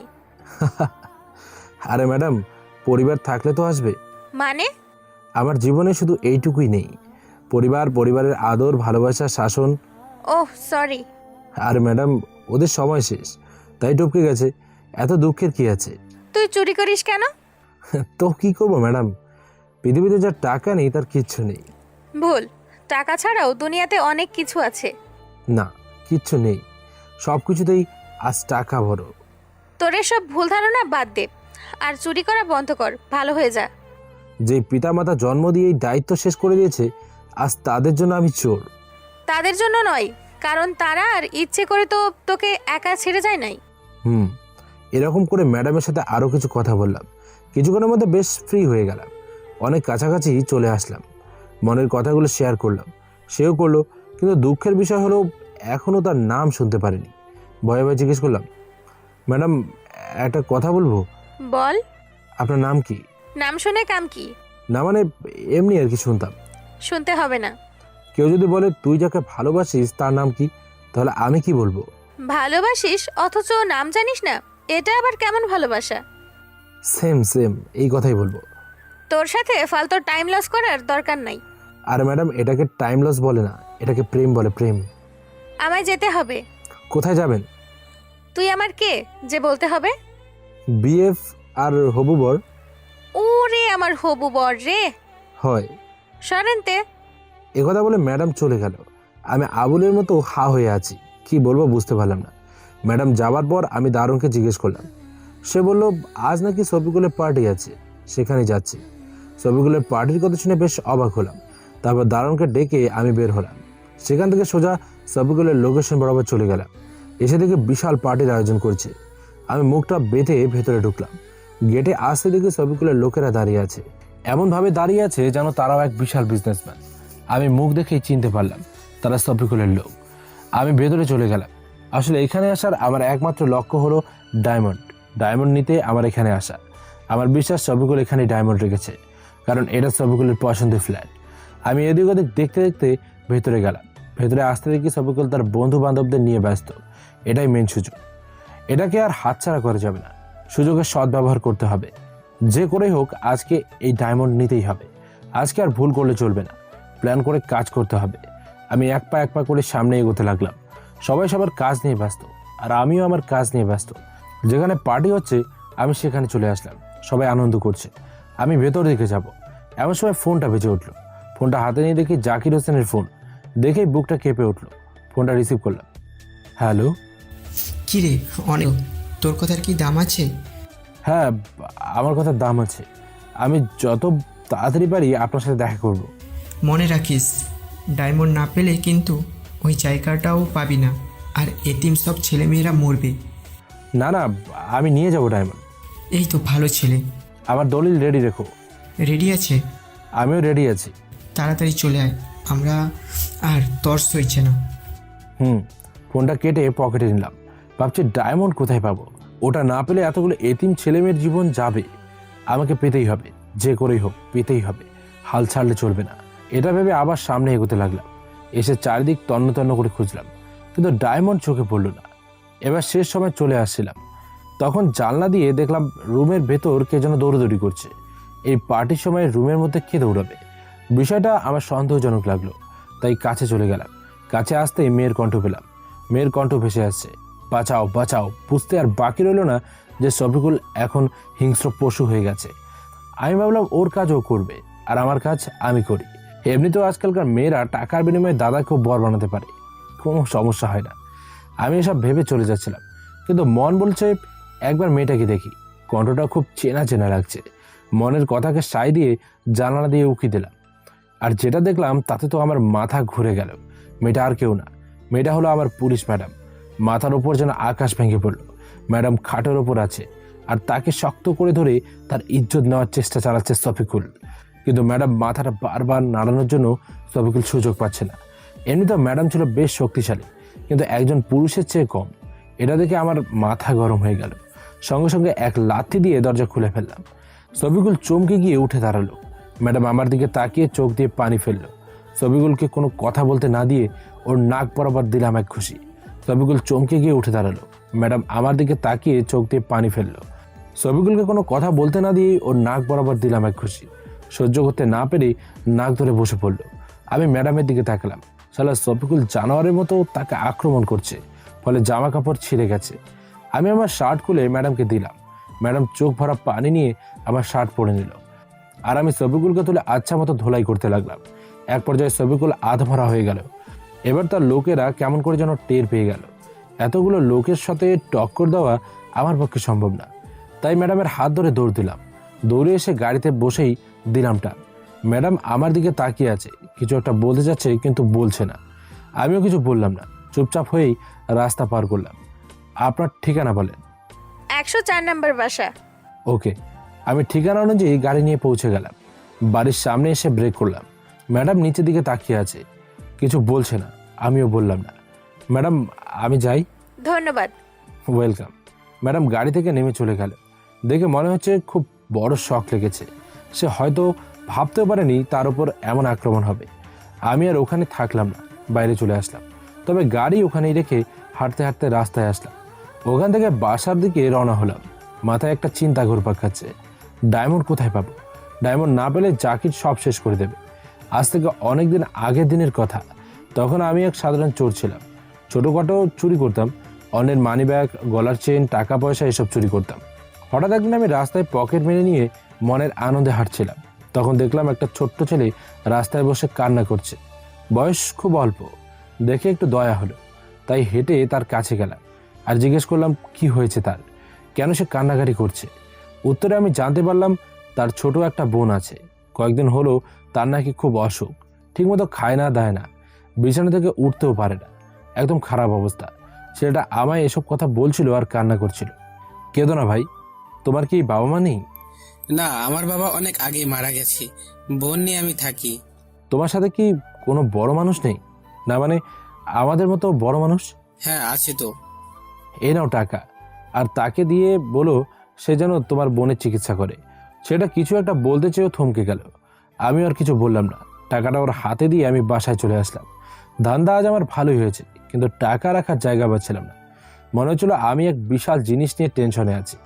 ইচ্ছে মতো খাবার খেলাম, যা জিনিস লাগবে কিনে নিলাম, বাকি টাকা রেখে দিলাম। এভাবে আমার দিন চলতো। কয়েকদিন পর আবার আমি সেই পথে ধান্দায় গেছি। ঠিক একই সময় একই জায়গায় বসে সেই ছেলেটা কান্না করছে। আমি খুব অবাক হলাম, ছেলেটা আজও বসে কান্না করছে। কিছু একটা তো আছেই। আর সেটা জানার জন্য আমি তার কাছে গেলাম। আমায় দেখে ছেলেটা মনে হলো কিছুটা ঘাবড়ে গেল, তবুও নিজেকে ঠিক করে নিয়ে আমার দিকে তাকালো। আমি তাকে বললাম, আজকে আবার কি হয়েছে, কাঁদছো কেন? কি হলো, চুপ কেন? আজ আমার বোনটা মরে গেছে। কি বলছো? হ্যাঁ ভাইয়া, আমার বোন মরে গেছে। অপারেশন কি করিয়েছিলে? হ্যাঁ ভাইয়া, টাকা আরো অনেক বেশি লাগছে। এখন তোমার বোন কোথায়? হাসপাতালে টাকার অভাবে আনতে পারি না। চলো আমিও যাব কেন? তোমার বোনকে দেখতে। আমার কথা শুনে ছেলেটা থমকে দাঁড়ালো। আমি তো কিছু বুঝলাম না। আমি যাওয়ার কথা শুনে ছেলেটা এত ভয় পেল কেন? মাথার মধ্যে আমার এখন অনেক প্রশ্ন জাগতে লাগলো। কি কারণ আছে ওর মধ্যে? আমার মালিক এসে যাচ্ছে, আপনি যান। মালিক মানে? হ্যাঁ, সে খুব খারাপ, টাকা না দিলে আমাদের মেরে ফেলবে। কি বলছে এসব? হ্যাঁ ভাইয়া। আচ্ছা আসুক সে, আর এই নাও টাকা, দেখি কি করে। এসে টাকা নিয়ে চলে যাবে। দেখি। আমি ছেলেটা হাতে টাকা দিয়ে দূরে গিয়ে দাঁড়িয়ে গেলাম আর তাদের দিকে কড়া নজর রাখলাম। দেখলাম লোকটা এসে ওই ছেলেটার পাশে দাঁড়ালো। কি যে করলো বুঝলাম না, আবার চলে গেল। আমি এবার আস্তে আস্তে ছেলেটার কাছে গেলাম, দেখি ওর হাতে টাকাটা নেই। ও এসে কি করলো? যা ওর কাজ। মানে? টাকা নিয়ে গেল। কখন টাকা নিল? আমি তো তাকিয়েছিলাম। এসব আমাদের টেকনিক। আচ্ছা সব কিছু খুলে বলো তো। না, আমি বলতে পারবো না। ভয় পেও না, ও তোমার কিচ্ছু করবে না। না ভাইয়া, আপনি চলে যান। সত্যি কথা বলো, আমি তোমায় সাহায্য করব। বলো ও তোমার টাকা কেন নিয়ে গেল? কারণ ও আমাদের মালিক। মালিক শুধু একজনই হয়? আমরা ওকে টাকা ঠিক মতো না দিতে পারলে ও আমাদের মেরে ফেলবে। কেন, কি এমন করো? ভাইয়া, আপনাকে যা বলেছি সব মিথ্যা। মানে? হ্যাঁ, আমার বোন আছে আর সে অসুস্থ, কিন্তু সে মরে নাই। এত বড় মিথ্যে কথা কেন বললি? ভাইয়া, আমি বলতে চাইনি, কিন্তু ওরা আমার বোনকে মেরে ফেলবে। কি বলছো? হ্যাঁ ভাইয়া, সেদিনকার কথা সত্যি ছিল। সবকিছু খুলে বলো তো।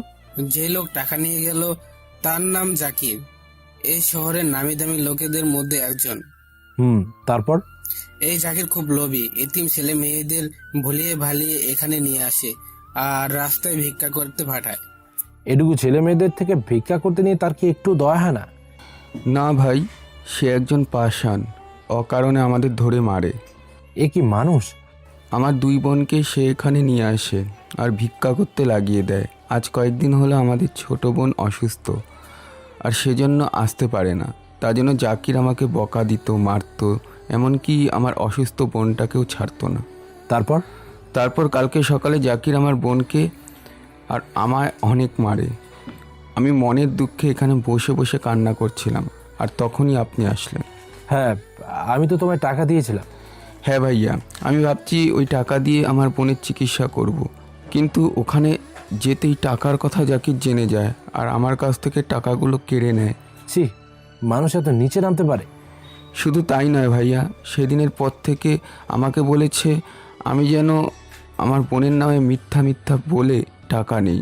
প্রথমে আমি রাজি হইনি, কিন্তু ওরা আমাকে পরে বহুত মারে এবং হুমকিও দেয়। বুঝে গেছি। আপনি চলে যান ভাইয়া, আপনাকে দেখলে আবার মারবে। আচ্ছা যাচ্ছি। আমি কোনো কথা না বলে ওখান থেকে চলে আসলাম।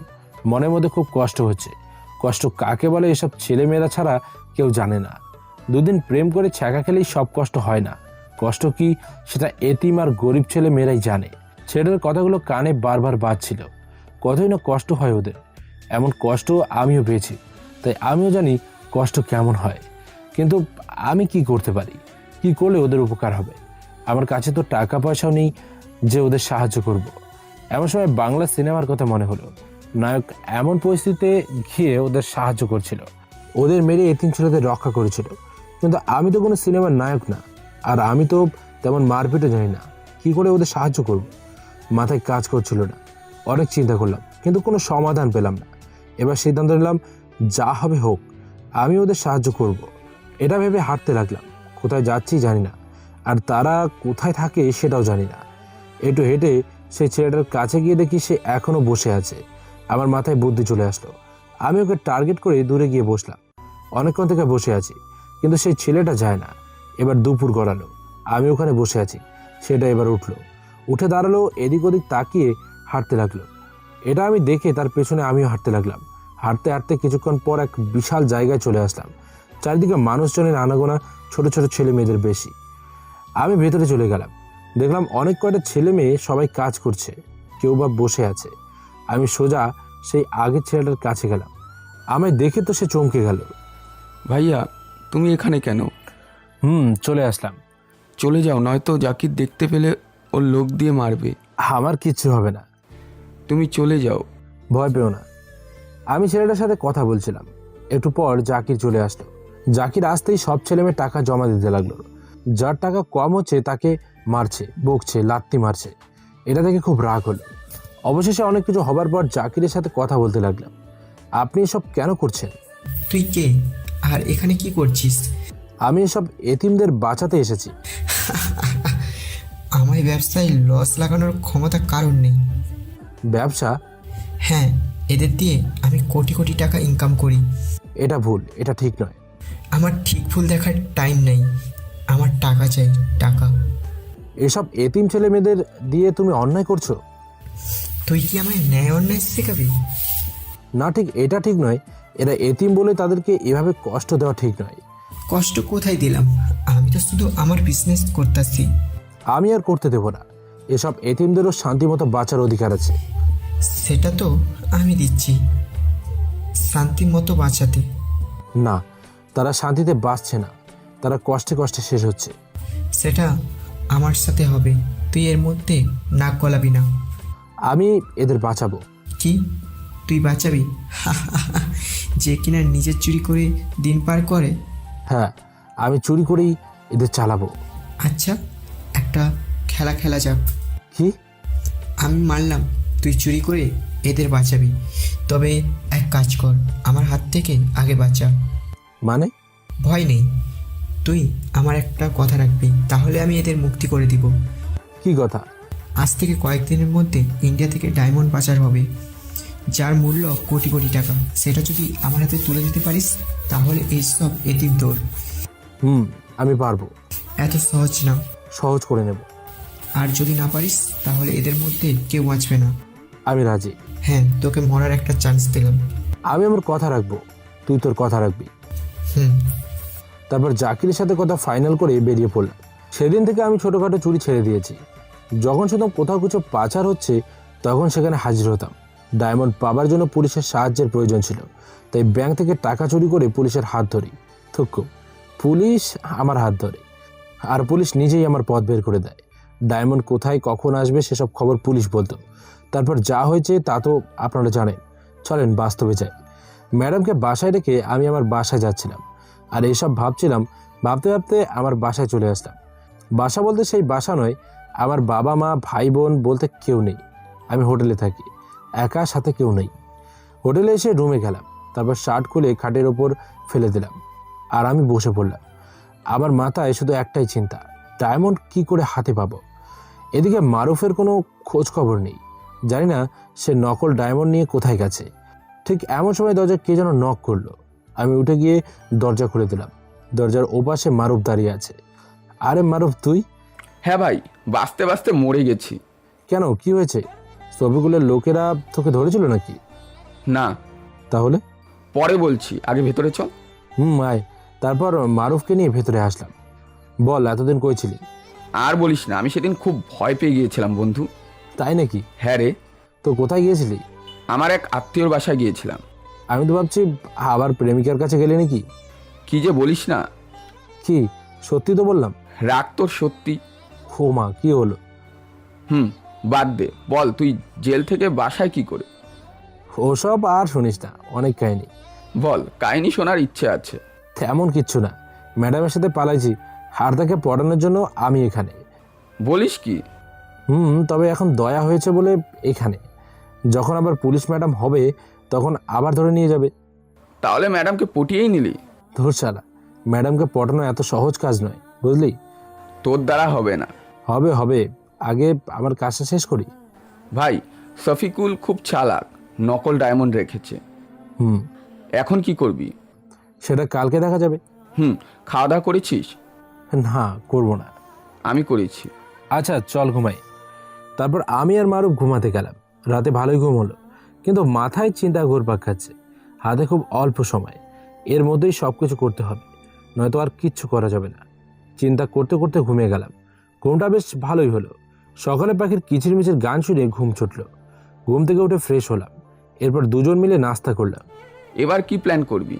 সময় প্ল্যান হয়ে যাবে। তাহলে চল আজকে একটু ঘুরে আসি। চল।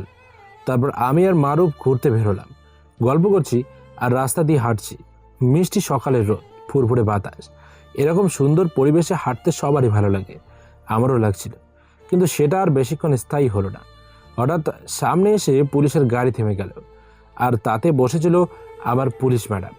ম্যাডামকে দেখে তো আমি আর মারুফ অবাক হয়ে গেলাম, গলা শুকিয়ে গেল।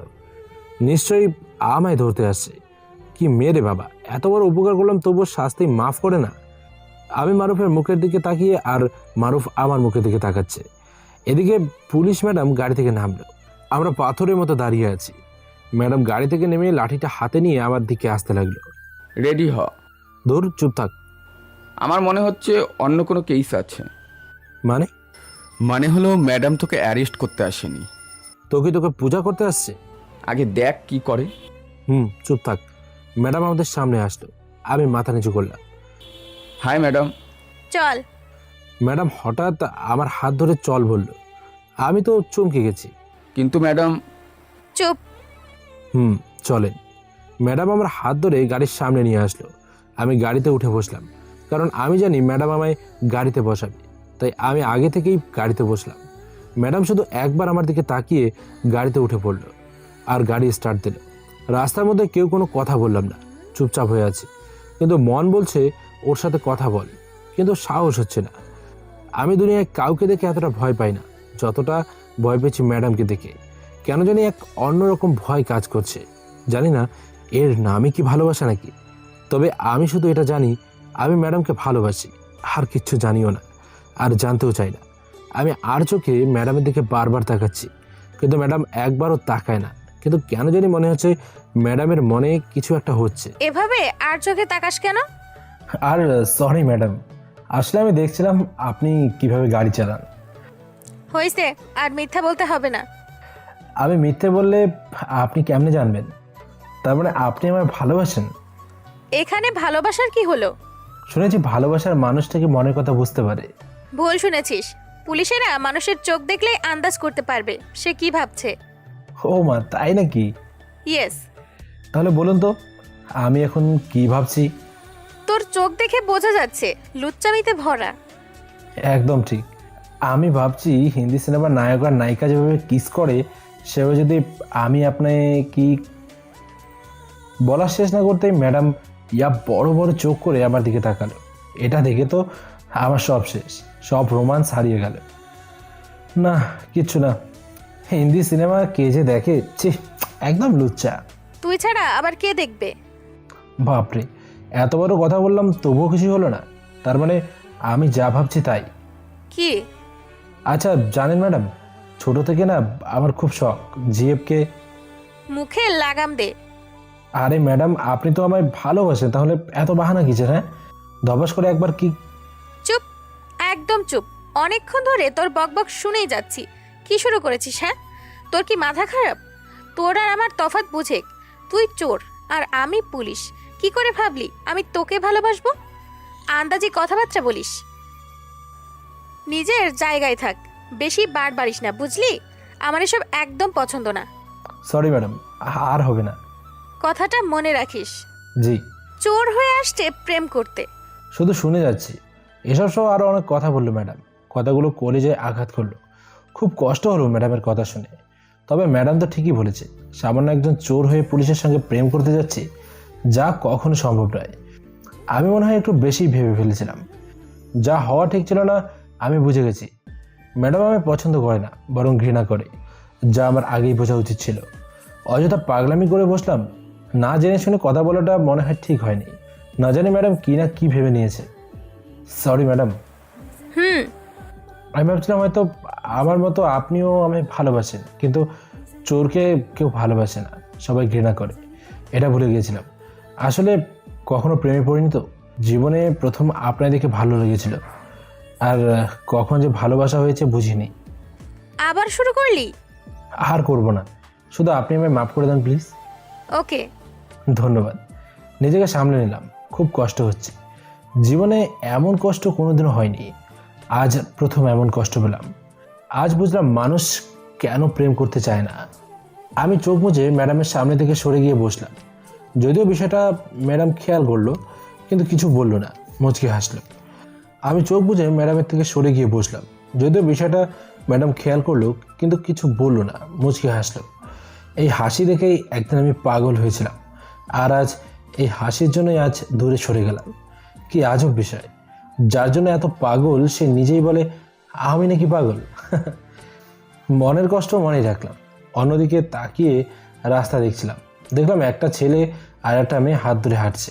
ভাবলাম তাদের ভালোবাসা কতটা সহজ, ভালোবেসে এত সুখে আছে।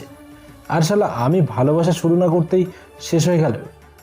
মায়া বড়ই খারাপ জিনিস, না দেয় ভালো থাকতে আর না দেয় ভালোবাসতে। মনের মধ্যে এক বিশাল কষ্ট থাকে, যা গোপনে সইতে হয়, কারো কাছে প্রকাশ করার ভাষা থাকে না। আমিও পারলাম না, গোপনে কষ্ট পেতেই থাকলাম। অবশেষে আমরা পুলিশ স্টেশনে এসে দাঁড়ালাম। ম্যাডাম গাড়ি থামালো, আমি নেমে পড়লাম। তারপর ম্যাডামের সাথে ভেতরে গেলাম। ম্যাডাম সিকিউরিটিকে বললো দরজা খুলতে, সে খুলে দিল আর আমায় জেলে আটকে দিল। আমি গিয়ে এক কোনায় বসে পড়লাম। মাথা থেকে দুনিয়ার সব চিন্তা দূর হয়ে গেল, এমনকি যাদের জন্য এত লড়াই করছি তাদেরও। মাথায় শুধু ম্যাডামের চিন্তা, কতই না ভালো হতো যদি ম্যাডাম আমায় মেনে নিত, আমায় ভালোবাসত, সারা জীবন আমার পাশে থাকতো। এসব শুধু আফসোসই মানায়, বাস্তবে নয়। জেলের এক কোণে বসে বসে আফসোস করছিলাম আর জেলখানার রড গুনছিলাম। এভাবে দেখতে দেখতে দুপুর হয়ে গেল। যে যার মতো সব পুলিশেরা বাসায় চলে গেল, কিন্তু ম্যাডাম গেল না। খানিকটা অবাক হলাম, কিন্তু কিছু বললাম না। ম্যাডামের বিষয়ে আর কিছু ভাবতে মন চাচ্ছে না, তাই মুখ ফিরিয়ে অন্যদিকে ঘুরে বসলাম। একটু পর একজন পুলিশ খাবার নিয়ে আসলো আর ভেতরে ঠেলে দিয়ে বলল, খেয়ে নাও। খাবার দেখে খিদে হারিয়ে গেল। মনটা তো আগে থেকেই খারাপ ছিল, তাই খেতে মন চাইল না। তাই না খেয়ে ওভাবে বসে রইলাম। কিছু একটা মনে হওয়াতে ঘুরে ম্যাডামের দিকে তাকালাম। দেখে ম্যাডাম টেবিলের উপর বসে আমার দিকে এক দৃষ্টিতে তাকিয়ে আছে। আমি দেখে তো অবাক হলাম, এমনভাবে তাকিয়ে আছে যেন আমায় খেয়ে নেবে। আমি আবার আগের অবস্থায় ফিরে গেলাম। বসে থেকে ভাবছি ম্যাডাম ওভাবে আমার দিকে তাকিয়ে কি দেখছিল। ধর যা পারে তাই দেখুক, তাতে আমার কি। এটা ভেবে আবার নিজেকে সান্ত্বনা দিলাম। কানে একটা আওয়াজ আসলো, ভালো করে খেয়াল করতেই শুনলাম গেট খোলার শব্দ। আমি পেছনে তাকিয়ে দেখি ম্যাডাম আসছে। আমি কিছু না বলে আবার উল্টো দিকে ঘুরে বসলাম। ম্যাডাম এসে আমার পাশে দাঁড়িয়ে বলল, কি রে, খাবার খাসনি কেন? এমনিতেই। খিদে নাই নাকি? না। তাহলে তো ভালোই হয়, জেলখানার খরচ বেঁচে গেল। হুম। ভালোই ভালোই বলছি, খেয়ে নে। খাবো না। না খেলে বাঁচবি কেমনে? বেঁচে কি লাভ, আমার তো দুনিয়ায় কেউ নেই। এক থাপ্পড় দিয়ে সব দাঁত ফলে দিমু, এমন কথা আর বলবি না। মারার অধিকার থাকলে তো মারবেন। আমার মারতে কোনো অধিকার লাগে না। ভালো। খাবি না? বললাম তো। দাঁড়া। কেন? যা বলছি তাই কর। পারবো না। আমি ম্যাডামের কথা না শুনে বসেই রইলাম। হঠাৎ করে ম্যাডাম আমার শার্টের কলার ধরে টেনে তুলল। অবশ্য আমি নিজেই এটা চাচ্ছিলাম। তারপর ম্যাডাম যা করলো তা বলার মতো না। ম্যাডামের এমন কাজ দেখে আমি সব ওখানকার সবাই অবাক হয়ে গেলাম। আমি তো জমে পাথর হয়ে গেছি। আমি ভাবতেও পারিনি ম্যাডাম আমায় কিস করবে। আমার চোখ কপালে উঠে গেছে। একটু পর দুজন আলাদা হয়ে গেলাম। এবার তো খা। আমার কথা বলার মতো শক্তি নেই, সব যেন হারিয়ে গেছে। পাথর হয়ে দাঁড়িয়ে আছি। তখন ম্যাডাম আবার বলল, কিরে, কি হলো? ম্যাডাম? মণি, আমার নাম হচ্ছে মণি। মণি? বাহ, খুব সুন্দর নাম তো। এবার খেয়ে নে। তারপর আমি খেতে লাগলাম। মণি আমার সামনে বসে পড়লো, আমার দিকে তাকিয়ে আছে। আমার দিকে কেউ তাকিয়ে থাকলে আমার ভাত নামে না। ওকে ওকে, আমি বাইরে গেলাম, তুই খেয়ে নে। তারপর ম্যাডাম বাইরে গেল। আমি খাবারগুলো খেয়ে নিলাম। বুকের মধ্যে এখনো তবলা বাজছে, বারবার দৃশ্যটা চোখের সামনে পড়ছে। খাওয়া দাওয়া শেষ করলাম। হঠাৎ মনে হলো ডায়মন্ডের কথা। এসবের মধ্যে আমি ডায়মন্ডের কথা ভুলে গিয়েছিলাম। যে করেই হোক আমার ডায়মন্ড নিতে হবে, এসব ভাবছিলাম। তখন মণি আসলো। আমায় এমন দেখে সে বুঝতে পারলো আর জিজ্ঞেস করলো, কি হয়েছে বলতো, তোকে এত চিন্তিত দেখাচ্ছে কেন? না কিছু না। বল বলছি। আসলে ঘটনা হচ্ছে ডায়মন্ড। তারপর ম্যাডামকে সব কিছু খুলে বললাম। তখন ম্যাডাম মানে মণি আমায় বলল, ভুল করেও এমন কাজ করিস না। কেন? ডায়মন্ড পাচারের ঘটনা ধরা পড়ে গেছে, বর্ডারের আর্মিরা সব ধরে ফেলেছে। আর তার সঙ্গে কার কার হাত আছে সেটা খুঁজতেছে। আমি এখন কি করব? তুই যদি এসবের প্রমাণ দিতে পারিস তাহলে তোর জামিন হবে, সঙ্গে তোর ওই এতিমখানাও পাবি। আমি প্রমাণ দেব? তাহলে আমি এখনই ফোন করছি। করো। তারপর মনি উপরে ফোন করে সব কিছু বলল। কিছুক্ষণের মধ্যে সবাই এসে হাজির হলো। আমায় একটা আলাদা রুমে নিয়ে যাওয়া হলো। একজন আর্মি অফিসার এসে আমাকে কয়েকটা প্রশ্ন করলো। আমি যা জানি তা ঠিক ঠিক করে বলে দিলাম, কারণ আমি আর চোর হয়ে বাঁচতে চাই না। এরপর আর্মি অফিসার আমার কথা সব শুনতে আমায় নিয়ে রওনা হলো। সর্বপ্রথম শফিকুলের পর্দা ফাঁস করলাম। আগে আমি ওর সাথে দেখা করতে লাগলাম, তখন সে আমার উপর ঝাড়ি দিল। সে হয়তো ভাবতেও পারেনি তার সাথে এমনটা হবে। তর্কে তর্কে শফিকুল সব কথা বলে দিল, আর এসব শুনে নিল আর্মি অফিসার। কিছুক্ষণের মধ্যে তার আস্তানায় হামলা হলো, আর গোলাগুলির মাধ্যমে শেষ হলো। অবশেষে শফিকুল অ্যারেস্ট হলো। এরপর আমি ডায়মন্ডের লোভ দেখালাম জাকিরকে। জাকির ডায়মন্ডের লোভ সামলাতে না পেরে আমার ফাঁদে পা দিল। তারপর সেও ধরা খেল। আমি এই দুজনকে ধরিয়ে দিলাম, আর বাকিগুলোকে আর্মি আর পুলিশেরা ধরে নিল। এবার তারা আমায় কোর্টে হাজির করলো। সব ঘটনা বলার পর আমায় তারা জামিন দিল, আর ওই এতিমখানাটি সরকারি হয়ে গেল। আমি আবার ফিরে আসলাম আমার ম্যাডামের কাছে। ওইদিকে মারুফের পরিবার থেকে তাকে মেনে নিল, আর তার বিয়ে হলো। মনি সারাদিন থানায় থাকে, আর আমি ইচ্ছে মতো ঘুরে বেড়াই। যখন দেখা করতে মন চায় তখন চলে আসি থানায়। অনেকক্ষণ হলো তার সাথে কথা হয় না, তাই থানার দিকে রওনা হলাম। থানায় এসে দেখি ম্যাডাম আমার ফাইল দেখছিল। আসতে পারি ম্যাডাম? ইয়েস স্যার, আসেন। হ্যাঁ, কী করা হচ্ছে ম্যাডাম? তেমন কিছু না, আমার স্যারের জন্য আমি সব সময় ফ্রি। তা তো জানি, তা কবে কাজে লাগবেন? কিসের কাজ? ও মা, জানো না, আমার জন্য রান্না করা, খাবার নিয়ে আমার জন্য ওয়েট করা। যেদিন আমার স্যার হুকুম দিবে। সত্যি বলছো? তাহলে তো তোমার বাসায় যেতে হয়। চলে আয়। কিন্তু আমার পক্ষ থেকে যাবার জন্য যে কেউ নেই। তুই গেলেই হবে, আমি আব্বু আমাকে বলে রেখেছি। তারা যদি জানতে পারে আমি আগে চোর ছিলাম? জানে, আর এটাও জানে যে আমার জন্য ভালো হয়েছিস। সত্যি রে, তাড়াতাড়ি আমায় তোর কাছে নিয়ে চল। ওকে, আজকে যাব। তারপর সেখান থেকে বাসায় গেলাম। মন খারাপ হলো। আজ বাবা মা থাকলে কতই না আনন্দ হতো। ঠিক এমন সময় মারুফ আর তার পরিবার এসে হাজির। তারপর তারাই আমার পরিবার হয়ে সব কিছু করে দিল। মনির বাসা থেকে রাজি হলো। বিয়ের দিন তারিখ ঠিক হলো, বিয়েও হয়ে গেল। বিয়ের কয়েকদিন পর মনি তার চাকরি ছাড়লো। আমি ছাড়িয়েছি, কারণ আমি চাই না আমার স্ত্রী রোজগার করে আমায় চালাক। আমি ছোটোখাটো কাজ শুরু করলাম। দিনকাল খুব ভালো যাচ্ছিল। মনি আর আমি খুব শান্তিতে ছিলাম। একদিন মনি আমায় না জানিয়ে তার পরিবারের সাথে কথা বলে, আর আমার নামে একটা বিজনেস চালু করে নেয়। মনির পরিবার বড় পরিবার ছিল, তাই খুব সহজ হলো। আমি মনিকে অনেক বকছিলাম। এরপর ধার হিসেবে আমি সেই বিজনেস চালু করি, পরে টাকা শোধ করে দেব, এই শর্তে আমি রাজি হই। মনি তাতেই রাজি। আমি শুরু করলাম। ব্যবসায় খুব ভালো নাম করলাম। মনির বাবার সাপোর্ট ছিল সাথে, তাই খুব সহজে উপরে উঠতে পারলাম। আস্তে আস্তে মনির বাবাকে সব টাকা দিয়ে দিলাম। এখন আমাদের নতুন জীবন শুরু হলো। নতুন মেহমানের আসার দিন গুনতে লাগলাম।